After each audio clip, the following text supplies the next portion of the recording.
up? We are your hosts. I'm Caitlin. And I am Tyler. Today we have with us the founder and CEO of Throne Publishing, Jeremy Brown. Hey guys, good to see you. Hello, how Glad are to you be here. doing today?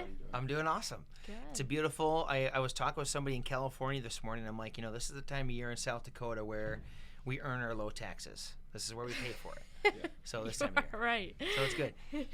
Awesome. Well, before we get into anything, we'd like to shout out today's episode sponsor, T.H. Gray. T.H. Gray is a women's clothing store dedicated to delivering exceptional service every single time for any customer that comes to them. Everyone wants to look and feel like themselves, and T.H. Gray, from the moment a customer enters the store, is set to inspire and make everyone confident in themselves. To see the variety of clothing and accessory options offered, you can shop online at thgray.com. That's thgrey.com, or stop into their store at 330 South Phillips Ave in downtown Sioux Falls. So to get our thoughts going and just to share more about us all, we have an icebreaker. Sweet, let's do it. What is the Let's break the ice. What is the weirdest or wildest thing you've heard someone say or had someone say to you? Oh, wow. So I talk to authors every day. I talk to like 8 to like 15 authors every day. Mm-hmm. I hear the weirdest stuff all the time. Yeah. I think the weirdest thing, what's the weirdest thing? And I also have 4 sons. Mm-hmm. So 18, 4, 2, and 1. My life is weird. Yeah. So it's really hard. It'd probably be easier to say, what's the most normal thing you've heard somebody say, or boring? Weirdest? Oh, man, what a great icebreaker question. I think the weird ones are like when somebody's got this, I'm just thinking of this dude. Here's the honest God, first thing comes to my mind, okay? Mm-hmm. This dude reaches out and he's like, I've got a great book. It's going to be awesome. And he has like this tone of, you're very lucky I'm even telling you my book exists. So I was like, okay, this is going to be great. And he's like, I wrote a book. It's about Revelation. It's about 550 pages. Mm-hmm. And I was like, wow, okay. And then, the call quickly ended after that. But that was pretty weird. Yeah. But I get like, I wrote a book about my cat. Mm-hmm. This lady, just this morning, my last meeting for this was, she wrote a whole memoir about her dogs, each one of her pets. Mm-hmm. I don't do books like that, but I just end up fielding some questions, and I always go, how did this one make it through the funnel of marketing? But I just love people. I love hearing their crazy, weird ideas. Yeah. And even the weird, crazy dog memoir person, there's a place for her in the world, in the publishing world. So I like to just help them find that, so then I can get a book like a year from now that's like, hey, Jeremy, remember me? Here's my book. That happens all the time, too. Yeah. And I just love it. So That's I hear a awesome. lot of weird stuff Yeah. pretty much every hour. For sure. I can imagine. So the first question that we like to ask, and you can probably guess by the title of our podcast, but will you tell us the story of how you built Throne Publishing from the ground up? Sure. And I got to say this is, from the ground up, I think I started like 6 feet under, just about. I had a little bit of crawling to do to get out of it. But I would say the first thing, so it started with me just having, and I'm getting a lot of feedback. Are you guys, am I pretty loud? Am I good to go? I think you're good. Okay, cool. So here's what happened is I am about 23, 24 years old, somewhere in there, right? And I launched my first business full-time when I'm 19, 20, I'm like full-time. So, I've been in business for 3-4 years or so, and I think I owe it to the world to put all of my wisdom, all of my experience into the form of a book. And I'm being really sarcastic. That was a really bad idea. But I was like, I'm going to write a book. Yes. And I was going to use it as a marketing tool, which was actually a great idea. It really worked. But I sit down, I go to Scooters on 57th and Western, and I go to write this book. And I don't plan anything out at this point in my life. I don't have a plan. I just, I'm going to write a book. I'll just get it done in a weekend. Like, let's just figure this thing out. And I go to write it, and I'm like, oh, my God, this sucks. I hate writing. My brain fires too fast for my fingertips, and I'm like, I can't write. Yeah. I don't know how to do this. So I solved my own problem. And that was like the seed and the genesis of still what we do right now today. Yeah. I just come from a meeting where we have a manager comes up here from Kansas City. We're exploring still to this day, how do we make this process better? How do we make this better for our customers, for our people? But it started 16, 17 years ago when I said, I can't write. I want to get a book done. How do I figure this thing out? And I just made a simple little process for myself that helped me get a book done really, really quickly. used it to promote myself. My business went from customers from around Sioux Falls to I had clients in a little over 20 countries in just under a year. And then people started to say, how did you do that? And I told them, here's what I did. And I didn't know it was unique. I made a system where I could interview myself and make the interview into the book and this and that. And I was like, well, I think probably everybody does this. And I didn't realize it was unique. And they said, would you do that for me? And I said, that'd be sweet. Yeah. Like, it'd be a great way for me to interview successful people about why they're successful, learn from them, write a book for them. And I thought it'd be a great business for my 20s. And now I'm 38. We're 15, 16 years later, 10 years into Throne. But still, one of our convictions, and that's what I would say to you guys, is we have company convictions. Values tell you what's important. Convictions are what you would sacrifice for. We would sacrifice for these convictions that our company's built on. If I was a janitor, if I was a hamburger flipper, if I owned a bar, a restaurant, or a publishing company, I think they're the keys to being successful in life and business. One of them is 1%. We try to get 1% better every day. And if we do that for 100 days, we are 100%, boom, nailed it, 100% better. And so we look at that. There's always a construction sign up in the company somewhere of we're trying to make something better. We're not going to swiftly change the whole thing, but if we do 1% at a time every single day, we're 365% better every single year. Yeah. And that's one of our things. So that's That's how it goes awesome. from Scooter's coffee shop, realizing I don't know what I'm doing, to this day, realizing I still kind of don't know what I'm doing, but we're figured a couple things out. Yeah, that's good. Can you give us a little bit of a rundown of what Throne Publishing does? Yeah, you bet. So we help somebody go from idea to a book in hand, and then a book to what we call content multiplication, which is where we turn that into a marketing tool. Yep. So usually authors are CEOs, ministry leaders who are saying, I have enough story and content to fill up 4 or 5 books, but I don't have enough time to write a page. So that's what we help them figure out. We create a blueprint for their book and for their marketing strategy based on their goals. We put a team around them so they can talk like we're doing. Yep. And it's like, you'd be the author, you're a writer, I'm asking you questions, you're talking, you're writing, the book gets done in a short period of time. Wow. And then we just say, okay, let's take this book and let's repurpose this in 100 different ways in blogs, emails, social posts, podcast interviews, podcasts, workbooks, all the things. And then we just make that book. I just say we put it to work for them. Yeah. It's a great employee, and it should be thousands of little employees running all over the place telling your story. That's awesome. So that's what we do. That's cool. Sweet. So, what are Throne Publishing's vision? Like, what's your mission or some of the values that you guys hold? Great question. So one of the things I've always done since I was 18, I've always had a coach, 100% of the time. I think it's one of the big things to save me from myself and to really help me realize what are my strengths, what are my weaknesses, and what do I need to improve on right now.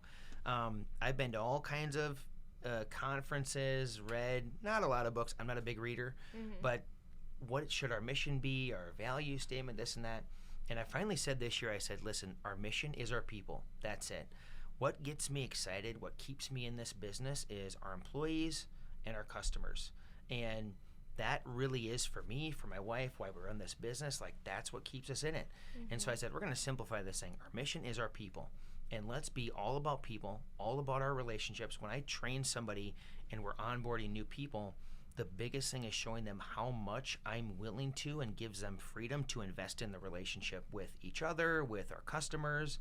And I don't care if they're sitting at the coffee pot with each other for an hour. If they're actually in conversation, growing a relationship, I'm totally good with it. Yeah. As long as they're getting their stuff done, within reason. But even with customers, it's like an open door of establish, build, fortify, strengthen the relationship with them, because that's our mission. Yep. Yeah. That's what we're up to.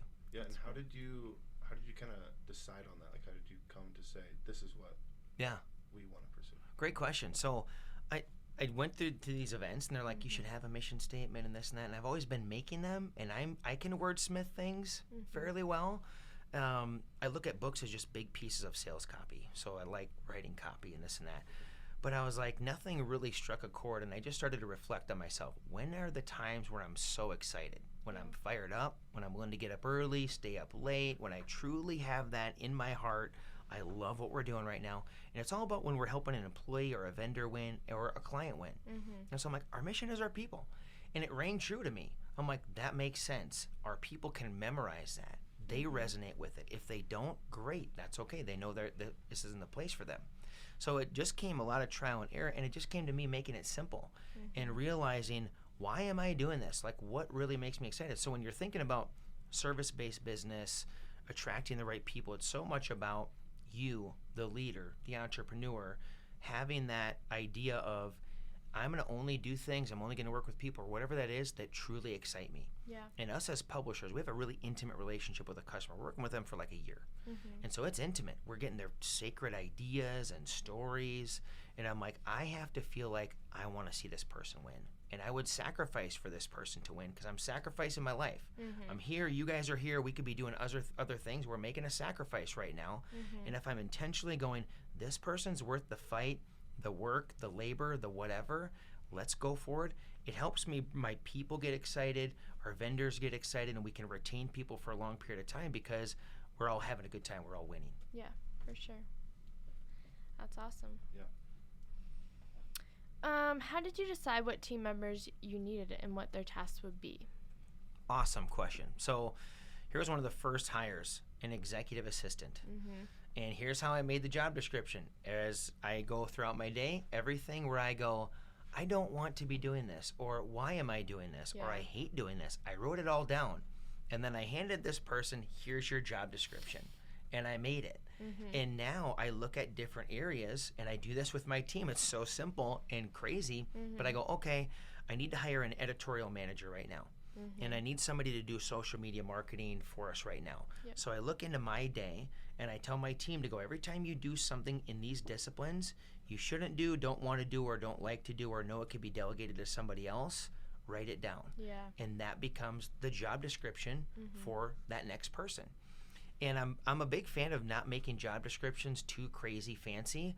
I like to make them a little bit boring, and then they should go to our website and find us and do some research if they see if they like us. But I like to be super clear, like, here's going to be what you're doing. And then I put the little kind of sizzling of, like, here's the vision of what it's all about and everything. But that's how I figure it out. And I think entrepreneurship, typically, that should be the first hire somebody makes, is some kind of assistant person, so that entrepreneur can just focus on what they need to focus on, and all like the gopher running, the scheduling, the emailing, this and that. I don't do any of that stuff. I figured out what this appointment was while I was on my way here, and I had a chance to pull up my calendar because I don't need to be involved in my scheduling. I have that delegated to somebody else. It's awesome. I don't think like that. And so if I wouldn't have had that person now, this probably wouldn't have happened. Because I wouldn't even have saw the email probably. You know, so it's about, that's how I do it. And I say, well, here's where we're thinking we're going to need next. Let's start making this list, and I'll just hand this to the person and go, would you love it? And if they go, I would love to do that, well, we've got a good candidate. So would you say, like, in a sense that made your hiring process a lot easier because that's how you went about it? Totally. It did for me. And it really makes me realize, and, you know, just come from a meeting with my manager where we're laying out the whole process. And we have a snake schematic thing of the whole process, the main highlights, and let me put every customer there and go, where are we getting hung up? Where are the customers? Where are we getting tripped up in the process right now? What do we need? Okay, great.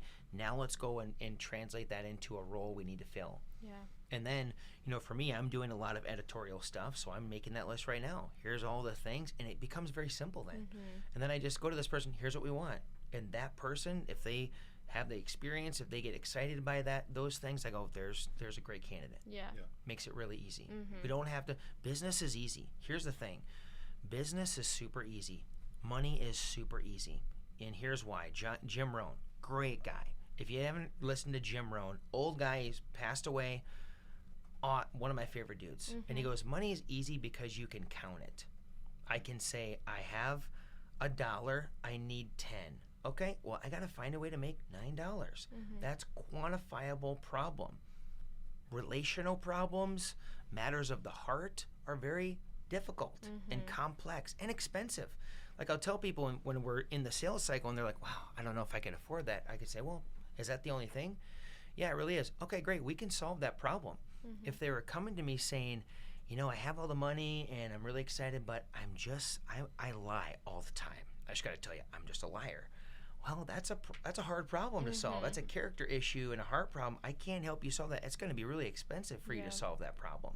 So I think we need to put these things in their rightful place in our lives and go, business and money can be really simple if I put them in that right category. And it allows me to focus on my relationship with my wife, with my kids. Number one thing. If I don't have that on point, it doesn't matter how good the business is.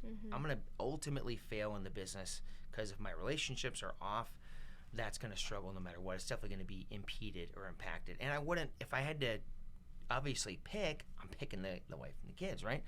But other things like that, even with our people, the relationships come first, those people come first, and then it makes the easy things easy. Yeah. People can handle that, those kind of stuff. For sure. So speaking more about like your employees and finding people to employ, if you were to add one more team member to your team, what would their job title be and what would their work entail? Well, I'll tell you two we have out there right now, right on our website. One is a manuscript manager. The other one is a personal brand manager. So our authors come to us, they want to build personal brands. And so I'm just going to have somebody who leads and basically manages personalities. Social, written, video, audio, and say, get this brand out there, the person, they're the brand, they're the product, let's put them on a platform and give them a big microphone. The other one's a manuscript manager, and they're really responsible for quality of manuscript. So I'm looking for like a book nerd who loves books, who loves to read, who has editorial writing experience, interview experience, and I could say, make sure all these manuscripts are awesome and just figure it all out and do it. Yep. And they can use our process and understand it. So those are the two that I'm looking at right now. If I had to pick, I would probably do the personal brand manager first, but I need to hire them both like yesterday. So, but I can do the editorial. I can't do the personal brand stuff, the execution of it. So I'm gonna make that one number one. Yeah, for sure. What would a normal Wednesday look like for you? Normal Wednesday. Great question. It would look like back-to-back meetings with crazy authors. And whether they're prospective authors, current authors, and it's just people. I'm usually run anywhere, and I'm trying to change this, but it could be anywhere from 8 to 15 meetings a day with people, and I'm just trying to solve problems for them. Yep. And that is pretty much my 9 to 5 days. My wife and I have this thing where 2 days a week I can do what we call legacy nights, and I got her permission to be able to stay in the office as late as I want to. And I work on all the things out of the day-to-day. And that's why they're legacy nights. This is the stuff that's going to matter to us and make a big difference in the long run. So I invest in like real estate in that time. I learn new things, or I just make new campaigns for the business that are going to like, I'm making one right now that's going to impact our entire year for the rest of the year and every single one of our customers. That's the stuff that's not day-to-day, because I just have to have a lot of meetings with a lot of people where we're prospective, current people, but that's a typical Wednesday is I'm in and out of meetings all day long, and I'm trying to stay connected with my team, make sure they have what they need, and I'm trying to stay connected to my customers, make sure they're feeling all the love from us and getting results, and thinking about what are we going to do next month and next year all at the same time. Yeah. And I love it. I love meeting with people all day long, every day. I love it. That's good. That's awesome. Do you find yourself having any trouble with staying on track? Like, even sometimes if it's the slightest bit, and how would you say you get back on track? Yeah, all the time. I'm always getting off track and back on track. And I think the biggest thing, if I could pull out of my pocket, here's the number one thing. So I have a little card that has my goal on it, and I have it on me every single day. And I have pictures, visual pictures of my goals, of my family, which is my motivator around me all the time. Yeah. And I think so if I was going to give anybody a book besides like I think Book of Proverbs, #1 business book ever written, wisest richest man to ever live, and you have like Proverbs, and then you have Solomon in his craziness, you have Ecclesiastes where he's basically going, this all sucks anyways. And it's a great perspective. Outside of that, like for me it was Think and Grow Rich by Napoleon Hill. And I have like my grandpa's version of that book. It's got like rats ate a little bit of it and stuff, so it's really cool. And that he talks about that in there. Figure out what you want, write it down, and if you do that and you look at that often enough, it's going to happen eventually. Yeah. That is the great and bad thing of human beings. We can become whatever we want to become. With enough time when the right's right, you can do whatever you want to do. I think the thing about living in life is being able to say to the Lord, like, dude, what do you want me to do? Why did you make me? You're the inventor, I'm the invention. And the best place the invention can go is to the inventor to say, what did you make me for? And he'll answer you. And that's what I'm telling my son. He's 18. I'm saying, dude, just give yourself a whole year. Be of service, but find something you're crazy passionate about, an area of service, and just do it all the time. Don't worry about life balance. I don't think any young people need to worry about life balance. What are you balancing your life for? It doesn't matter. I didn't have a wife, kids, then balance matters. Before that, who cares? It doesn't matter. And you got all the energy in the world. Work all the freaking time. Do a ton of stuff. Best year of my life, I'll say this really quick, is I started mentoring young dudes. And it was like I said to God, I'll do whatever you want me to do. Whatever you send me, I'll do. And I said, I have no vision, no goals, no nothing. Whatever you send me, I'll do. And so many young dudes came into my life. We counted them one day. I think there was 76 total I was working with at one time. And I would work 15, 16, 17 hours a day with these dudes. I publish just enough to pay the bills. I did that for like a year and a half. Totally dedicated myself to these dudes. Changed my whole life. And I will never again have to wonder what is my purpose ever again in my life. That question does not need to take any mental space for me anymore. I think if everybody would take time, and while you're young, you have the margin to do it. It's hard to do it now. I have 4 kids. Really hard. We want to have more. I want to have 6, 7, 8, 9. As long as my wife lets me, right? But, when you have that availability, just go all in on something. Yeah. Even if you say, okay, God, whatever. Like, I would show up at so many churches, and people thought I worked at multiple churches because I would just show up and go, what do you need? You need toilet scrubbed. What do you need? I'm here. What do you want me to do? And I just did that long enough, and then the Lord started just throwing stuff at me that were very focused. And then I totally believe that year and a half, I'm never going to have to do the wandering like I used to. Maybe I will again. I don't know. But it's going on a good little over a decade now where I'm like, that was so formative. And I have relationships from that time I still have, and all kinds of credibility from that time that I still have with people that God did so much to me in that time frame. Changed who I was fundamentally as a person. I think anybody can do that. Just go nuts and do it. Yeah, that's great. So we're about halfway through the episode here, and we'd like to again shout out T.H. Gray for sponsoring this episode. Everyone wants to look and feel like themselves, and T.H. Gray, from the moment a customer enters the store, is set to inspire and make everyone confident in themselves. T.H. Gray is a women's clothing store dedicated to delivering exceptional service every single time for any customer that comes in. To see a variety of clothing and accessory options offered, you can shop online at thgray.com. That's THGREY.com. Or stop into their store at 330 South Phillips Avenue in downtown Sioux Falls. Boom. All right, Jeremy, how are you doing? I'm doing awesome. Good. Is this anything exactly what you expected, or? Everything I expected, and then some. You guys are going over and above. Oh, God. The mics are working incredible. I'm ready to roll. Where are we going next? You All guys right, tell me. You're the goat over here, evidently. So you're living up to it right now, I got to tell you. Talk to us about your marketing strategies. What do you mainly use to market Throne Publishing? Number 1, referrals. Taking care of people. I would rather invest $5,000 more into a customer to make them super, super, super happy than spend $5,000 extra to go get a new customer through marketing any day of the week. So I've only done about 4 months of like paid marketing in my entire career.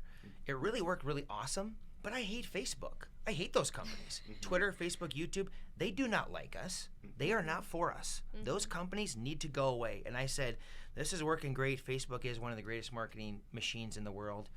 I can't get off their platform yet, but I'm not going to give them my money. Yeah. I stopped doing it. Now we're doing this concept called off-grid marketing. I really like it. So over the last 10 years, I wrote a book.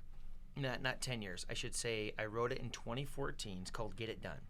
And I wrote it for our customer and that was their mantra, Jeremy, I just need to get my book done. Can we just get it done? And so I wrote a book called Get It Done. And I would use that book and I would hand it out and I mail it to people. I do direct mail campaigns. We do creative direct mail campaigns. But people just see it. They find it. They see that book, our author's books. That book has generated over 7 figures in business from us. It is available nowhere books are sold, Never sold a single copy. It's not on Amazon. It's absolutely nowhere. You can't find anything about it online. But I just used it, and I handed it out all over the place. And I'll have people who will literally come into my office. They'll bring the book I mailed them 4 or 5 years ago, still have the handwritten note, because I write a handwritten note to each person. They'll still have the note, and they'll say, okay, I'm ready to start now. Wow. And I have that happen. It's not rare to have that happen. So I'm just a big fan. Again, our mission is our people. So I like to do something really outrageous. I like to call people, like out of the blue. And it's not like a cold call, because I would go, hey, dude, I know you. I know your industry. I know your space. I have a couple customers in your space. I've read your bio, your team's bio. I know everything you're about. And I can tell them authentically, I love what you do. I love what you guys have going on. I'd love to serve your vision. Can you give me a few minutes, and I'll show you how we can do that. That's and I'm just authentic about it. And I got to do my research. So that's where a lot of stuff goes in research. But I'll say this. Shorter answer is, I would always invest more money in making our current customers happy, our current employees happy, than I will ever to go put money anywhere else. Yeah. And so even right now, our marketing budget it's less than $1,000, and that's like just giving our current customers stuff. Yep. I'm getting ready to do a direct mail campaign. It'll probably cost me like $3,000-$4,000. It'll return it 6-7x on that, and that's what we're doing. But our biggest thing for our business is if we make our customers happy, they'll talk to their friends. Yeah. It's the number one thing. That's awesome. And I tell my son that I'm like, if you just take care of what you have right in front of you, usually people are trying to go get more. I ask people like this, I'm like, hey, grab your phone. Have you called literally every single contact in your phone, and do they know what you're doing? If they don't, there's your first place to start. And it'll probably keep you busy for 3-4 months of marketing. And just we just got a new website launched. First time in my whole career I put more than $1,000 into a website, and because it just needed to be there, and so that people knew we existed. It was really bad though. So we finally got a new one. It's great, but I've never spent money on it before, because I'm like, we don't really need it. I just call people, I meet with them, and give you an example. Like right on the front end, when we have a new customer, they spend a whole day with me one-on-one. I spend a full day. If I'm with somebody like that, number one, I've got to be a stable human being. I've got to be enjoyable. I've got to enjoy my work, or they're going to really smell for me, this guy doesn't really like what he's doing. He's not really that great at it. I spend a whole day with them, and I really get to know them. I know their story, so they feel heard. They feel understood. They feel known by us. Yep. That is the biggest thing you can do for your people, is if they feel known, you know you're understood, even if you disagree. I think that's like the biggest thing. Yeah. So we invest a lot into the current people we have. I don't do a lot of outbound marketing, and when I do, I call it, we go off grid. I love doing direct mail campaigns. I love calling people on the phone and talking to them. Yeah, that's awesome. Those are great strategies too. I like those a lot. Thank you. We'll see if they work. They're working now. Post-COVID, sending people physical things, handwritten notes, they love it. Yeah. More than ever. Everybody loves it. Like, we love getting stuff in the mail. It's very pinpointed. Like, I know them, and I can authentically say, I love what you're doing. Yeah. I want to work with you. Yeah. And if somebody called me that way, I'd give them at least a few minutes if it was sincere, you know? So I just do the same thing with our customers. Yeah. That's good. So how and when have you been setting goals, like personally and for your business? Yeah, so I make sure I have quarterly goals. We have annual goals. We have the whole BAHAG thing, the 10-year thing, and we're trying to incorporate traction slowly but surely in our company. So you got to go 10, 5, 3, but I always have a quarterly goal that's really a hot plate for me. The year one, I always have very clear for our year goal, but even that one isn't really on my mind a whole lot. It's there, it's written, it's out there, but my 90-day goals, my quarterly goals are right in front of me. It's what I have in my pocket that I showed you. That's it. And then we have a planner. We made a little planner for how I like to manage my days. Every week I have my top 3 things every week. Every day I have my top 3 things I want to get done that day. So I just really break it down and make it super duper simple. Top 3 of the day, top 3 of the week. What's my goal for the quarter? I think you can get a long ways with just that. You want to have the long-term stuff, especially in today's world. There's only so much of that you can do, and you just got to be agile, and you got to be lean and mean and moving. And if you got a good 90-day goals, and you and your team are constantly looking at those and updating those, you're going to get a long ways. Yep.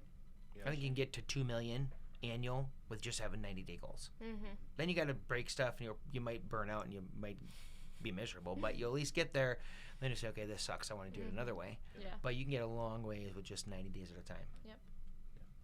How have you seen the pandemic impact Throne Publishing, and like specifically, how are things going as it's now winding down? Yeah, I mean, COVID, that whole experience and story that we were kind of put through, I'm going to say that. So when it first happened, when we were all trying to figure out, what is this? Like, I remember everything shut down. I remember going, never really caring much about politics or anything, but then when somebody said, you can't open your business, and I remember going, wait a minute, what does this mean? What is going on? This isn't about health. What is this? So I looked down, I started a little campaign. That's when I started to do a little online marketing, because I was like, well, we're all hanging out here. Let's see. I had 126 conversations, and I tracked them all in an Excel spreadsheet. 126 all over the country. 100% of the people I talked to were taking this little time that we had, and they were evaluating, am I living the life the way I want to live? And they had margin now to do that, and I thought, this is going to change the whole world. Yeah. If people are doing this. And then when I got through that period, and then once people started to figure out, here's what COVID is, here's kind of what we're looking at for timelines and this and that, then people started to call, and it started to activate people. And they said, well, I can't do live events anymore, I'm going to write a book. Yeah. Or I want to write this book. And it really gave people time to go, if I'm not going to do this now, when am I actually going to do it? So number one, we got our business we created a whole certification program and company for writers to get certified through us and becoming writers. We had brought on a bunch of customers. We hired people. I just said, we're going to start growing. When COVID first came to be, we started sending people money via PayPal that we were working with, saying, just go spend some money locally, because we were like, we're just not going to be defeated by this. It was bad, 100%. I don't like anybody being in ill health ever. I never did. But we were like, we gotta do something to let people know, and our people know, we're not just going to kind of just keel over with this thing. We're gonna make this better because of this, and that's what we did. So I saw that with our customers. But what it also did for us, as I say to people, like, I pretty much scratched every entrepreneurial itch I had during COVID, because I was like, you know what? Yeah. If you're gonna do it, you might as well do it now. Yep. There was more grace in the marketplace. Like, we had always been working remote and doing it via Zoom. We were kind of a little bit on the outside and weird. So when COVID happened, everybody's on Zoom. Everybody was so graceful to people. Yeah. And because it really was a thing of like, whatever this thing is we're going through, we are all in it together. And I don't think that's going to go away for a while. COVID or whatever is coming next, we have a deeper sense of community. There's more grace out there than I think there ever has been. And now we've all been, I feel like we've been a little humbled of this. It was a great reminder of, we're not at the top of the food chain. We're not in control of our lives. It's exposing some things I think needed to be exposed, and it's waking a lot of people up. So in our business, that is like, if you're in the writing business right now, you're maxed out, because people are wanting to write, they're wanting to put out their content, and they're getting activated and motivated to say, I want to get my message out there, whatever that message is. Yeah, for sure. Yeah, that's really good. I think that's a good perspective to go about things. I'll say this really quick too. Like, when I'm interviewing people, I ask them, how did the COVID quarantine time period make you better? And if they don't know the answer to that, I know that says, I think, so much about who they are. Because you had all this time off, and I don't want to hire somebody who's like, I went on a bunch of vacations, I kind of played a bunch of games, this and that. They don't need to say, like, I just worked all the time. It should have been an intentional time period to say, well, here I am. What am I going to do with myself? I think that exposed us and our character. So I ask that every interview. And if they don't have something intentional they were up to, I don't go to the next interview. Yep. I think it says a lot about who we are. Yeah, for sure. Do you have any random pieces of advice that you want to share, or any other comments, questions for us, or anything else that you'd like to plug? I think if this is a young audience, so there's a thing we talk about in our business: time, timing, and the times. Time is like, do I have enough time to do it right now? Yep. Timing is this the right time period of my life? The times is, what is the collective experience my customers, my people, we're all going through right now? What is the needs of the times? The time y'all have when you're younger is a time period you're never going to have at any other point until you're like retired or in those years, if we're even going to retire, right? Who knows what that's going to look like? I don't plan on ever doing it. But be aware of that. and understand, here's this bubble of time I have. And the best thing we can do is say, Lord, what is my purpose? What do you have for me here right now? And if you lock into that, you're going to find your spouse. You're going to find your passion. You're going to find your community. If you focus on him and the Lord and growing in him, it's going to solve every other problem around you in advance before you even know that they're there. Yeah. And if you can just go absolutely nuts in being of service in some way, shape, or form to people you sincerely care about, you're going to answer a lot of life questions in a really short period of time that take people decades sometimes to answer. Yeah. So I think just be aware of that right now and just go absolutely nuts in stuff you're passionate about. You can't lose. Yeah. I'm telling my son right now, he's 18. I'm like, the 20s is your learning years. Don't try to become a billionaire by the time you're 25. It's learning. 30 is like establishing. 40 to 60 is like you're a king, you're a queen, you're reigning, you're building, you're growing, you have a lot of wielding a lot of power and influence and all that. But give those developmental years time. And I think if people just go nuts on something early in their life, it's going to answer a lot of problems in advance.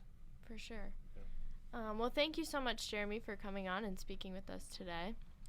You bet. Thanks for having me. I appreciate it, you guys. Of course. Good job. Yes.